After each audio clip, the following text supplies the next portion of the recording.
পতেঙ্গা সমুদ্র সৈকত বাংলাদেশের চট্টগ্রাম শহর থেকে প্রায় 14 কিলোমিটার দক্ষিণ কর্ণফুলী নদীর মোহনা বঙ্গোপসাগর তলপটে অবস্থিত। এটি একটি জনপ্রিয় পর্যটন কেন্দ্র।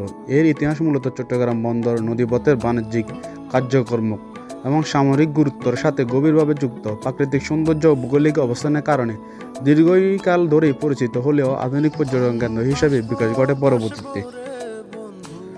1971 সালে বড় ঘূর্ণিঝড়ের কারণে ভয়াবহ পতেঙ্গা সমুদ্র ক্ষয়ক্ষতি হয়।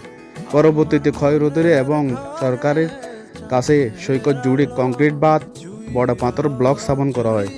90 দশক থেকে প্রায় ওয়াকওয়ে পর্যন্ত আলোচনা নানান দোকানপাট রেস্তোরাঁ গড়ে ওঠে এবং ওখানে বর্তমান জমজমাট পর্যটন কেন্দ্র হিসেবে পরিচিত হয়। অনেক সুন্দর একটা পর্যটন কেন্দ্র, যারা ফ্যামিলি নিয়ে ঘুরে আসতে পারেন।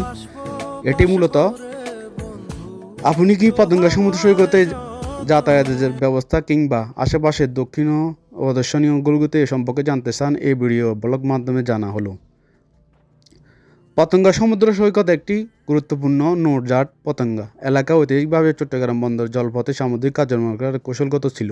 সামরিক এর কাছাকাছি বাংলাদেশের নৌবাহিনী একাডেমি, আমানত শাহ আন্তর্জাতিক বিমানবন্দর গড়ে ওঠে।